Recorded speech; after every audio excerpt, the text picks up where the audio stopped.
Meus amigos e minhas amigas, o segundo capítulo deste quadro Pense num Crossover, que eu já fiz vídeo do primeiro crossover entre Marvel e DC, Superman versus Homem-Aranha, Batalha do Século, e agora vamos para o segundo crossover.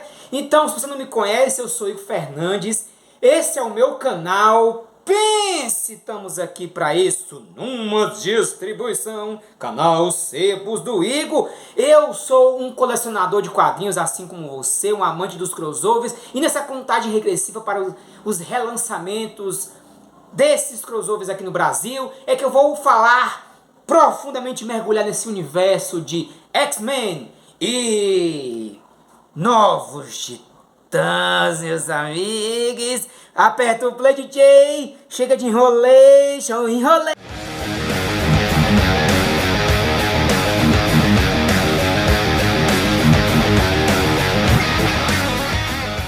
Então é isso, meus amigos. Então deixa teu like se você gostou dessa brincadeira. Solta esse like gostoso nesse canal. Se inscreve que só o que tem é conteúdo sobre quadrinho aqui. Então, vamos lá, né? Essa publicação é de uma logomarca, que tem uma logomarcazinha aqui em cima, né, que é dos grandes encontros Marvel DC, já é a edição número 2, a primeira foi Homem-Aranha vs Superman, Superman vs Homem-Aranha, e ela foi publicada anteriormente na revista Grandes Heróis Marvel, que eu não me lembro o número, mas quem souber, por favor, coloque nos comentários que eu agradeço de coração. E aí tem essa peculiaridade muito deliciosa para quem gosta dessas coisas legais, que é, né, aqui uma capa dupla com as duas equipes juntas e misturadas para enfrentar o Darkseid, que quer ressuscitar, né, a Fênix Negra nessa arrumação. Deixa eu dar uma olhadinha se eu não rasguei a bicha, muito bem. E aí, nessa arrumação, nós temos... Quais são, para começo de conversa, quais são as duas versões que nós encontramos aqui? Nós temos a versão dos X-Men de Chris Claremont, que inclusive roteiriza essa história, essa específica aqui, e a versão que era desenhada pelo John Byrne por conta das caracterizações das roupas dos X-Men dessa época. E o que nós entendemos é que ela se passa após a morte da Jean Grey e da saga da Fênix Negra. E nós temos a versão dos Novos Titãs, que é uma versão anterior ao contrato de Judas, onde nós temos o Robin Dick Grayson como Robin, não como Asa Noturna. Haja vista que nós já tínhamos essas versões, dessas histórias, versões mais avançadas desses personagens, nas histórias das publicações da Editora Abril na época. Mas aí você vê que o crossover, como ele teve um delay na sua chegada aqui no Brasil, né, que ele já foi lançado também já perto dos anos 80, mas não na mesma data que a publicação brasileira, então você vê que tem a Abril deixou rolar essa esculhambação. E aí, enfim, né? Para nós, a gente queria ver essas duas equipes juntas metendo gibada no Darkseid. De um modo que a história tem os desenhos maravilhosos do Walter Simonson, que se destacou com os seus desenhos do Thor, na sua fase do Thor, e também do Quarteto Fantástico, entre outras fases que ele tomou de conta. Perdão.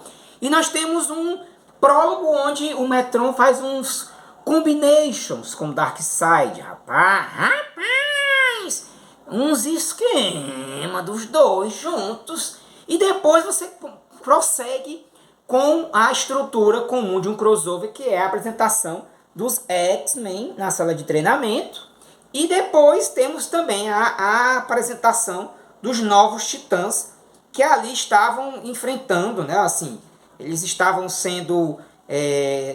alguns estavam em missão e outros não, né? Você vê que tinha até uns que estavam dormindo. E aí, assim, um grande pesadelo é que assombra todo mundo, que é a Fênix. A Fênix Negra, que assombra o Ciclope, mesmo estando morta. E também assombra os sonhos da Estelar, que, segundo na cronologia da história da Estelar, pôde ver a Fênix Negra destruindo universos, planetas próximos ao planeta de origem da nossa querida Estelar. De um modo que aí, assim, até acontecer das duas equipes se unirem, ambas vão impedir que a Fênix seja ressuscitada. Então você tem até o Exterminador no meio da bagaça, se unindo, claro, né? Porque ele quer derrotar de uma vez por todas os novos titãs e vai se unir ao Darkseid para isso. Claro, você acaba tendo que conhecer o Quarto Mundo para poder ter acesso a essa história, porque assim, é Darkseid na história, como o grande arquitetador, né? Arquiteto da ressurreição da Fênix Negra. E você tem também, por outro lado, os novos titãs que desconhecem, apesar de viverem no mesmo universo, a extensão do quão poderoso é o Darkseid nessa batalha. E aí, assim, até eles se juntarem, as duas equipes, para juntos e misturados irem partir para cima do Darkseid, muita coisa acontece nesse crossover e que, assim, não empolga tanto por um lado, né? Porque você esperava que eles esticassem mais a baladeira com relação às batalhas, mas fica também muita carga de como ambas as equipes, depois que se juntam, trabalham muito bem juntos para arquitetar os seus planos para impedir essa ressurreição. Mas nada disso acontece e o Darkseid finalmente consegue, numa página muito linda, deixa eu mostrar aqui para vocês, está aqui, ressuscitar a Increu da Fênix Negra. Que faz... A história tem um momento de loucura, né? Porque aí ele faz da Fênix Negra a esposa dele, né? Eles meio que tem um chip aqui, tem um momento de chipamento desse casal maravilhoso. Aqui, ó, dá pra ver aqui, se você pode ver, ó. Macho, é muita putaria. Ai, meu Deus, é muito esculhambação, é muito legal. Eu gosto do improvável. Parafraseando do amigo Robson na última live que nós tivemos. Você pode ver essa live na íntegra, lá no canal Na Minha Estante HQs. O amigo Alex fala que os crossovers são um encontro do impossível, do improvável. E é que tu imaginou, meu amigo, que Darkseid ia casar com a Fênix Negra? Jamais, jamais, meu amigo. E aí você tem as arquitetações das equipes, tendo você momentos muito curiosos, que é o próprio Charles Xavier sentando na cadeira do Morbius. E é muito legal. Deixa eu ver essa cena aqui é maravilhosa. Que como o menino tem um negócio de fazer os quadros muito pequenos, você tem... Tá aqui, ó. Deixa eu ver se eu consigo crescer o quadro para vocês verem, ó. Tá aqui, ó. O Increu na cadeira do Morbius é muito legal, cara. E assim, né? A Fênix Negra trua aqui, mas o fato é que, assim, tudo que acontece aqui é que o trato do Darkseid com o Metron é assim. O Metron ia ajudar o Darkseid a conseguir a antivida, que aí todo mundo sabe que a parada dele é essa, assim. Você acaba, uma vez por outra, sabendo que é isso. Se você conhece o Quarto Mundo, é a grande obsessão do Darkseid.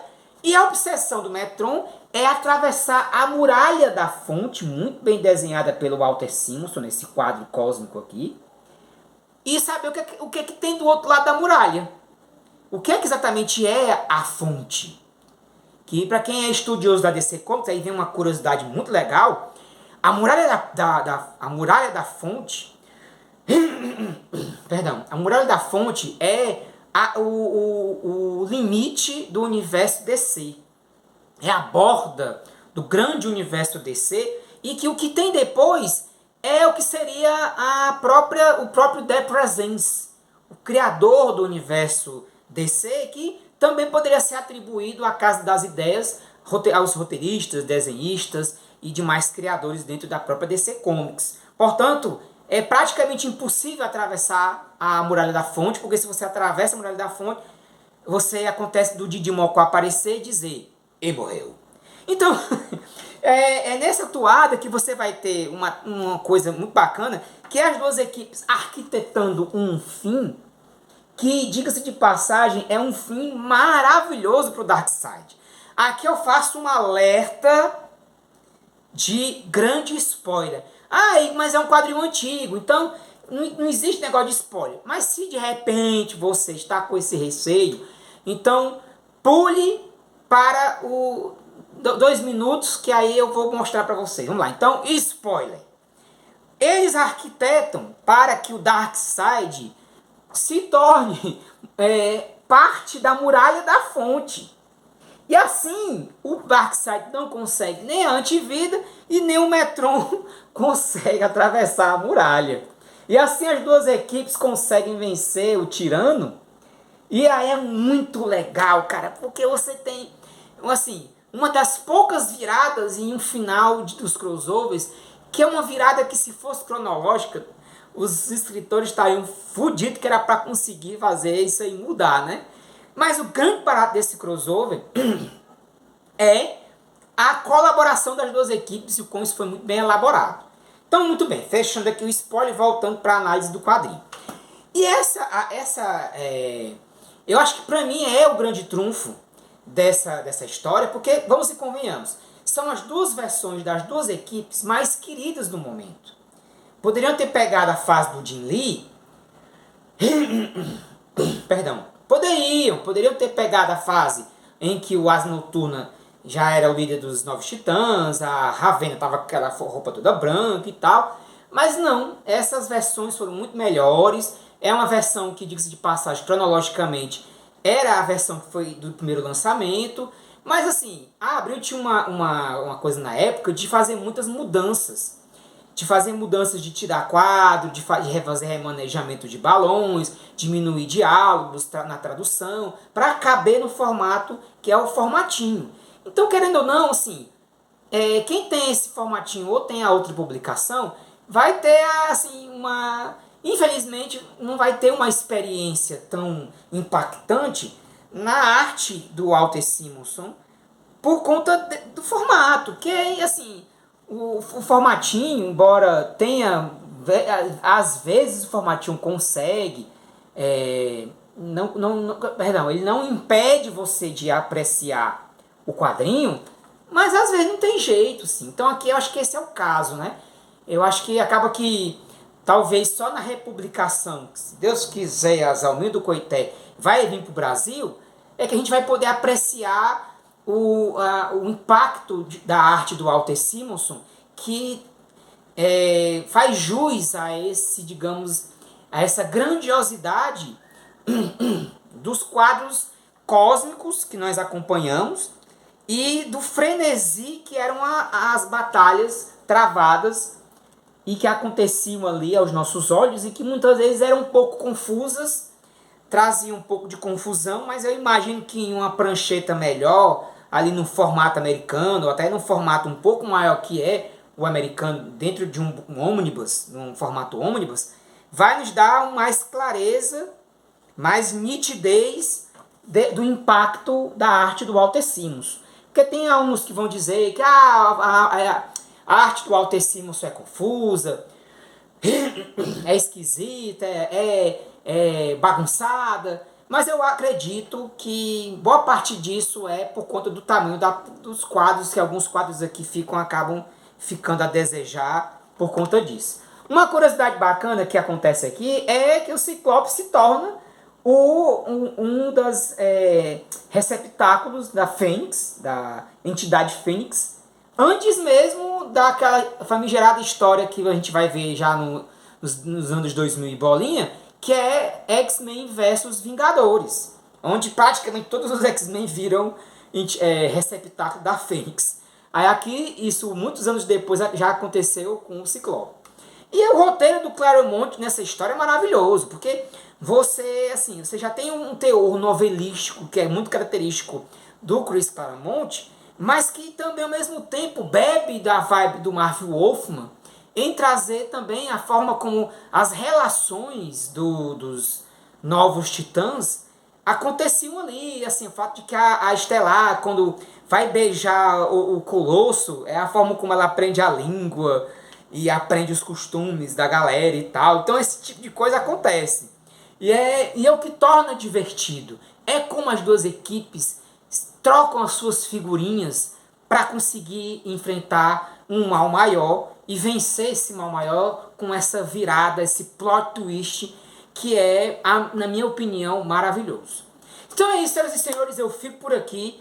Muito obrigado a você que ficou até o final do vídeo, que está acompanhando e dando força para esse quadro do Pense num Crossover. Então é isso. Fique com Deus, não esqueça esse like, compartilha nos grupos de WhatsApp e até a próxima, se Deus quiser, Yasami do Coité. E uma boa semana, meus amigos e minhas amigas crossoverei!